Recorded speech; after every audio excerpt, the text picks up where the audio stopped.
नमस्कार दोस्तों, स्वागत है आप सभी का आपके अपने यूट्यूब चैनल में। आज की इस वीडियो में लेकर आए हैं जनरल नॉलेज के टॉप 30 क्वेश्चन जो आपकी आगामी सभी परीक्षाओं के लिए हेल्पफुल होने वाले हैं। तो चलिए दोस्तों, लेते हैं आज का पहला प्रश्न। पहला प्रश्न है, वर्तमान में संपत्ति का अधिकार किस प्रकार का है? बताइए दोस्तों, वर्तमान में संपत्ति का अधिकार किस प्रकार का अधिकार है? तो वह है वैदिक अधिकार, यानी कि सी ऑप्शन राइट हो जाएगा। वर्तमान में संपत्ति का अधिकार एक वैदिक अधिकार है, याद रखिएगा। अगला क्वेश्चन है, किस अनुच्छेद के द्वारा 6 से 14 वर्ष तक के बच्चों के लिए शिक्षा का अधिकार मूल अधिकार माना गया? बताइए दोस्तों, इंपॉर्टेंट प्रश्न है। किस अनुच्छेद के द्वारा 6 वर्ष से 14 वर्ष तक के बच्चों के लिए शिक्षा का अधिकार मूल अधिकार माना गया है? तो वो अनुच्छेद है अनुच्छेद 21 है, यानी कि डी ऑप्शन राइट हो जाएगा। अनुच्छेद 21 के तहत 6 वर्ष से 14 वर्ष तक के बच्चों के लिए शिक्षा का अधिकार मूल अधिकार माना गया है। अगला प्रश्न है, व्यक्तिगत स्वतंत्रता के लिए निम्नलिखित में से कौन सी रिट याचिका दायर की जा सकती है? बताइए दोस्तों। तो इस क्वेश्चन का सही जवाब है हेवियस कॉर्पस, यानी कि बंदी प्रत्यक्षीकरण, यानी कि बी ऑप्शन राइट हो जाएगा। अगला क्वेश्चन है, मत देने का अधिकार कैसा अधिकार होता है? बताइए दोस्तों, इंपॉर्टेंट प्रश्न है। मत देने का अधिकार कैसा अधिकार होता है?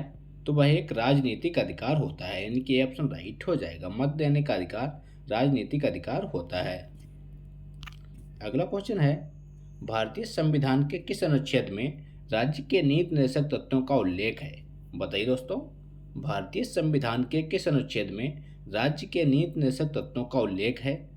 तो वह है अनुच्छेद 36 से 51, यानी कि सी ऑप्शन राइट हो जाएगा। अनुच्छेद 36 से 51 में राज्य के नीति निर्देशक तत्वों का उल्लेख मिलता है। अगला क्वेश्चन है, संविधान में कल्याणकारी राज्य की अवधारणा किसमें निहित है? बताइए दोस्तों, संविधान में कल्याणकारी राज्य की अवधारणा किसमें निहित है? तो वो निहित है नीति निर्देशक तत्वों में, यानी कि सी ऑप्शन करेक्ट हो जाएगा। अगला क्वेश्चन है, नीति निर्देशक सिद्धांत हैं। बताइए दोस्तों, नीति निर्देशक सिद्धांत कैसे सिद्धांत हैं? तो वह वाद योग्य नहीं, यानी कि बी ऑप्शन राइट हो जाएगा। नीति निर्देशक सिद्धांत वाद योग्य नहीं होते हैं। अगला क्वेश्चन है, भारतीय नागरिकों के लिए एक समान सिविल संहिता का उल्लेख किस अनुच्छेद में है? वेरी वेरी इंपॉर्टेंट प्रश्न है। भारतीय नागरिकों के लिए एक समान सिविल संहिता का उल्लेख किस अनुच्छेद में है? तो वह अनुच्छेद है 44, यानी कि डी ऑप्शन राइट हो जाएगा। अनुच्छेद 44 में समान सिविल संहिता का उल्लेख किया गया है। अगला क्वेश्चन है, भारत के किस राज्य में समान नागरिक संहिता लागू है? बताइए फ्रेंड्स, भारत के किस राज्य में समान सिविल संहिता लागू है? तो वह है गोवा, यानी कि सी ऑप्शन राइट हो जाएगा। गोवा में समान सिविल संहिता लागू है। अगला प्रश्न है, राज्य के नीति निर्देशक सिद्धांतों के अनुसार किस आयु तक के बच्चों को निःशुल्क एवं अनिवार्य शिक्षा देने की व्यवस्था है? बताइए फ्रेंड्स, राज्य के नीति निर्देशक सिद्धांतों के अनुसार किस आयु तक के बच्चों को निःशुल्क एवं अनिवार्य शिक्षा देने की व्यवस्था है? तो वह है 14 वर्ष, यानी कि ऑप्शन राइट हो जाएगा। अगला प्रश्न है, भारतीय संविधान में मूल कर्तव्यों का वर्णन किस अनुच्छेद में है? बताइए दोस्तों, भारतीय संविधान में मूल कर्तव्यों का वर्णन किस अनुच्छेद में है? तो वह है अनुच्छेद 51 का, यानी कि बी ऑप्शन राइट हो जाएगा। अनुच्छेद 51 का में मूल कर्तव्यों का वर्णन किया गया है। अगला क्वेश्चन है, संविधान में मूल कर्तव्यों की विवरणा किस देश से ली गई है? बताइए दोस्तों, संविधान में मूल कर्तव्यों की विवरणा किस देश से ली गई है? तो वह है पूर्व सोवियत संघ, यानी कि सी ऑप्शन राइट हो जाएगा। पूर्व सोवियत संघ से मूल कर्तव्यों की प्रेरणा ग्रहण की गई है। अगला क्वेश्चन है, वर्तमान में संविधान में मूल कर्तव्यों की संख्या कितनी है? बताइए दोस्तों, वर्तमान में संविधान में मूल कर्तव्यों की कुल संख्या कितनी है? तो वह 11, यानी कि डी ऑप्शन राइट हो जाएगा। वर्तमान में मूल कर्तव्यों की संख्या 11 है। अगला क्वेश्चन है, भारत में कार्यपालिका का अध्यक्ष कौन होता है? बताइए दोस्तों, भारत में कार्यपालिका का अध्यक्ष कौन होता है? तो वो होता है राष्ट्रपति, यानी कि ऑप्शन राइट हो जाएगा। भारत में कार्यपालिका का अध्यक्ष राष्ट्रपति होता है। अगला प्रश्न है, भारतीय संघ की शक्ति किसमें निहित है? बताइए फ्रेंड्स, भारतीय संघ की शक्ति किसमें निहित है? आपके ऑप्शन है संसद, प्रधानमंत्री, राष्ट्रपति या मंत्रिमंडल। तो इस क्वेश्चन का सही जवाब है संसद, यानी कि ऑप्शन राइट हो जाएगा। भारतीय संघ की शक्ति संसद में निहित है। अगला क्वेश्चन है, राज्यों के मुख्यमंत्री अपना इस्तीफा किसे सौंप सकते हैं? बताइए दोस्तों, राज्यों के मुख्यमंत्री अपना इस्तीफा किसे सौंप सकते हैं? तो वह है राज्यों के मुख्यमंत्री अपना इस्तीफा किसे सौंप सकते हैं? तो वह राज्यपाल को, यानी कि सी ऑप्शन राइट हो जाएगा। राज्यपाल को राज्यों के मुख्यमंत्री अपना इस्तीफा सौंप सकते हैं। अगला क्वेश्चन है, राष्ट्रपति पद के चुनाव संबंधी विवाद किसे निश्चित किए जाते हैं? बताइए दोस्तों, राष्ट्रपति पद के चुनाव संबंधी विवाद किसे निश्चित किए जाते हैं? तो वह उच्चतम न्यायालय को, यानी कि डी ऑप्शन राइट हो जाएगा। उच्चतम न्यायालय को निश्चित किए जाते हैं। अगला क्वेश्चन है, राष्ट्रपति पद के निर्वाचन हेतु कौन सी पद्धति अपनाई जाती है? बताइए दोस्तों, इंपॉर्टेंट प्रश्न है।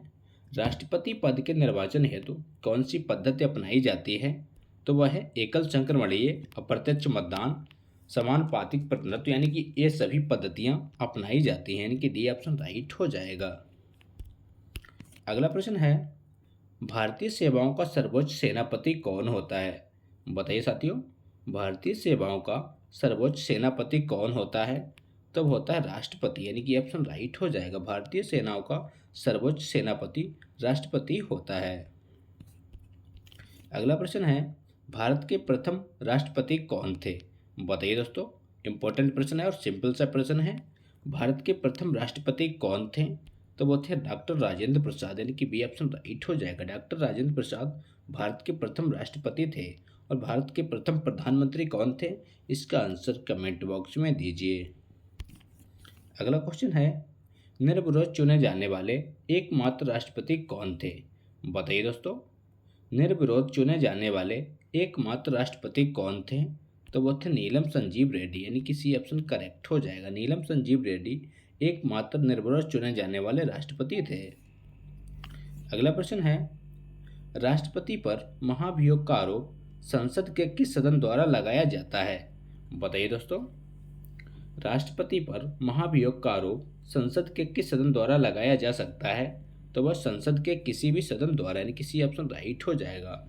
संसद के किसी भी सदन द्वारा राष्ट्रपति पर महाभियोग का आरोप लगाया जा सकता है। अगला प्रश्न है, कोई व्यक्ति राष्ट्रपति पद के लिए अधिकतम कितनी बार निर्वाचित हो सकता है? बताइए दोस्तों, कोई व्यक्ति राष्ट्रपति पद के लिए अधिकतम कितनी बार निर्वाचित हो सकता है? तो इसकी कोई सीमा नहीं होती है, यानी कि डी ऑप्शन राइट हो जाएगा। इसकी कोई सीमा नहीं होती है। अगला क्वेश्चन है, राष्ट्रपति को पद एवं गोपनीयता की शपथ कौन दिलवाता है? बताइए दोस्तों, इंपॉर्टेंट प्रश्न है।